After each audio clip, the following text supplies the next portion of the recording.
back and watch the. Yeah. Catch up. Yeah. All right. Well, on that note, I think we'll get started. Good morning from Seoul, Korea, everyone. Thank you so much for being here. My name is Aaron Moniz, and I'm one of the co-founders of an organization called Inspire Citizens.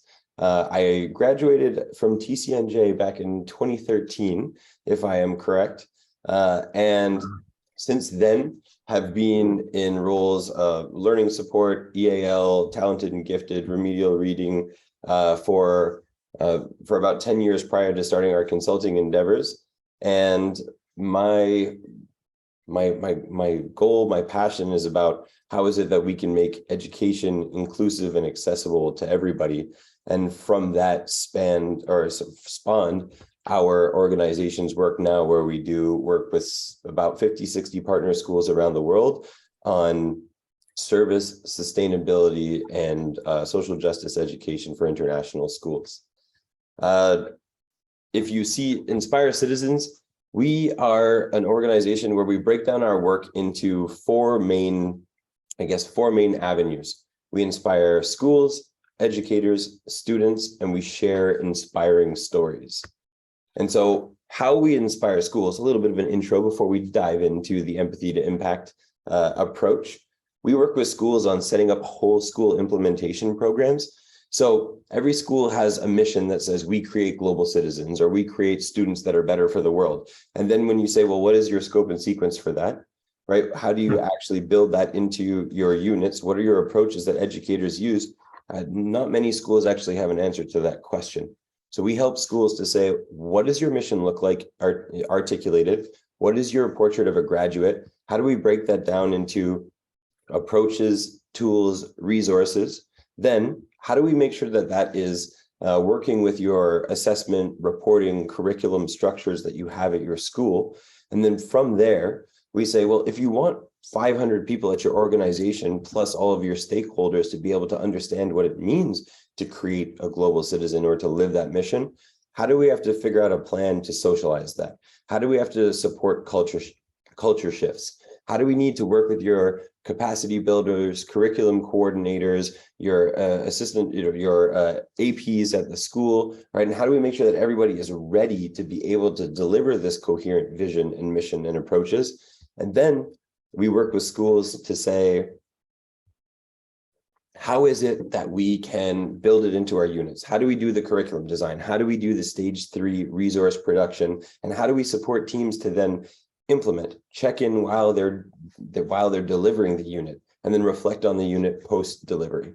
And then once we do that, we say, oh, well, if this is a year 1 in our partnership and you have now articulated it and done a trial implementation of this, what do we have to do for year 2 so that it's really becoming part of what you say you do? And then what does it need to do, or what do we need to do for year 3 or year 4 so that now all the internal structures are built so that this mission is self-directed and living within your school? And then we also work directly with educators, where this I'll talk a little bit more about in a moment, because that is the point of the session. But we do empathy to impact based curriculum design. And we also have partnered with ISS, and we have online professional learning modules that are available for educators around the world. And we've got about 100 people in the 3rd iteration of our Global Citizenship Certificate for educators. We also work directly with students, where we do student leadership programs. We sometimes offer programs where students from schools from around the world are able to join, because how many students are now the leader of this club or put into this leadership position, student council, but they don't actually have leadership skills that are explicitly taught around needs analyses, around how to work together effectively as a group, right? And so we provide these services for students, and we tailor student leadership programs based off of the needs that students bring up. We also run eco-media programs. So we have opportunities to use media for digital advocacy. And we have a hosting part on our website so that students from around the world who are doing digital advocacy are able to have an authentic place to post their work. And Also, a part of what we do is inspiring stories. We have one of the team members, he interviews students from around the world that have been involved in different types of service and action projects. And he talks to the students. It's not teachers talking to teachers. It's one of our members talking to students about what are the impacts of these projects that they've been involved in. And we've got about 36 different projects, 36 different episodes right now where students from around the world are talking about the impact of this kind of work on their lives and on their learning.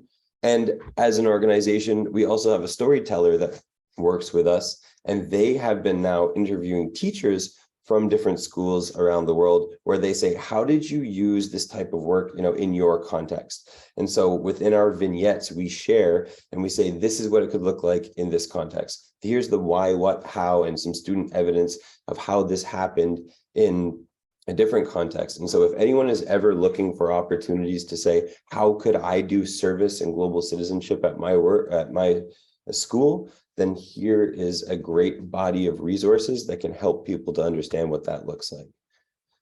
And for today, what we're going to do is we're going to talk really quickly about empathy to impact. For us, that is a way where we can take any existing curricular program and we can frame it slightly differently so that any unit can become a unit that's focused on service, sustainability, and global citizenship. And that our approach to do that is we say, one, what do you want students to be able to care about and why? We then say, how is it that we're going to get students to become more authentically aware of that issue? Right? Are we going to be doing interviews, surveys, observations? Right? Are we going to be supplementing our existing texts so that we can get students to become more authentically aware of that? And then we say, well, what skills, content are we going to be able to use to get there? And how is it that we can then partner with communities and determine the appropriate type of action to try and do something with our learning, to provide opportunities for transfer for our students so that they can develop impact projects. Right? And so this frame, care, aware, able, impact, is what I'm going to use to sort of frame our discussion today. And so in one of our schools, for example, what they were doing is they were saying, we care about climate, we care about access to food, right? And what they did was a constant of proportionality, y equals mx plus b, rates and ratios in math, because people are saying, how do you do math, service in math, right? And so what we did was we said, these students care about getting access to nutritious food, right? Because a lot of students in the cafeteria were not really eating with healthy diets, we'll say, right? We then partnered with an organization with some local farmers in the community, and these local farmers helped us to understand, well, what are the best ways to be able to grow? What are the best ways to create food within our neighborhood? And then these students designed hydroponic, aquaponic prototypes that they were actually able to grow food in vertical soil, hydroponic and aquaponic situations, so that the food that came from these classrooms then went to support the cafeteria as food to table, and the organization that we partnered with then was able to maintain some of these growing systems, so they had another place to get food so that they were able to support their income long term. And so for us, when we look at this care, aware, able, impact, it says, find something you want kids to care about. Access to nutritious food and understanding that there are more sustainable ways to be able to grow. We worked with our community partners and we used our data from the actual growth prototypes to say, this is how much grew in this type of prototype. This is which location had better yields. We worked with the farmers to understand what is the opportunity, which plants grow best in this climate, which types of prototypes are going to yield the most food. We worked with students saying, what are you not really having in your diet right now, and how can we try and bring in something that's going to help improve our well-being? And so once we got all that together, we were saying, well, this is how you use your rates and ratios. This is how you use your constant of proportionality. This is how we explore independent and dependent variables in math. This is how we use this math to be able to explore real world issues. And then from there, the action or the impact was this idea of designing the hydroponic prototypes, donating food to others, growing our food for our own cafeteria to contribute, to the healthy diets of our community. And from there, we said, right, this is how we use math now to design, to make, to create, and to have an impact in our community, while always reflecting on this idea that math, right, provides purpose. And so really quickly, I know that we're on a very quick time limit right now, right? But as we put this all together, first thing that we do is we say, well, what are the skills and content that are associated with this unit? How do we then say what we want our students, teachers to be able to do? How do we unpack that curriculum? And then we say, right, well, what do we want kids to care about? And for us, we always link it to either a sustainable development goal, a social justice standard, some kind of ecological or well-being standard. And basically we say, okay, here's our why. Here's the thing that we want students to be able to care about and be able to do. And then that frames our inquiry, our provocations, our EUs and EQs, because we've linked it to an age-appropriate version of why this matters. And then we say, well, what kind of action do we want to do? Do we want direct service? Do we want advocacy, right? Do we want students to be able to host an event, adapt their lifestyle changes, publish something, run a social enterprise? And we think about what kind of community partner we have to work with to be able to do this kind of work.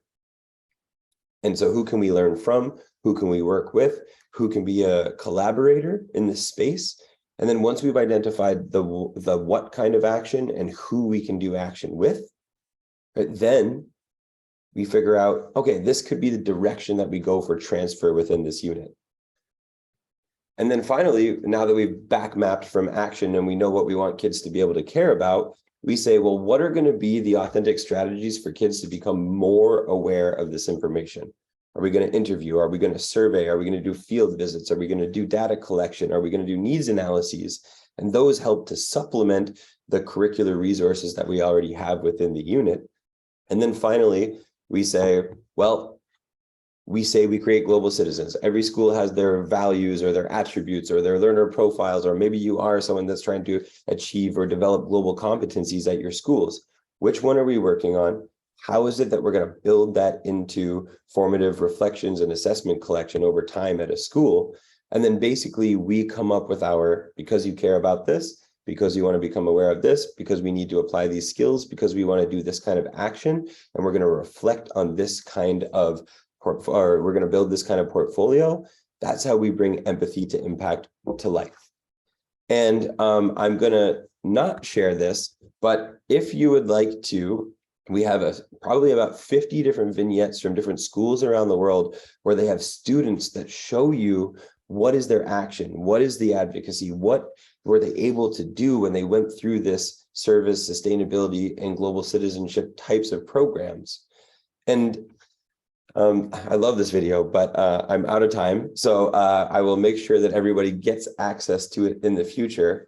But what really is important about this kind of work is that all of us have great work that we're already doing in terms of our curricular structure, in terms of what we've already got built. But if we can take that type of work and add a little bit more empathy and a little bit more impact, that's when our schools actually become opportunities for community impact.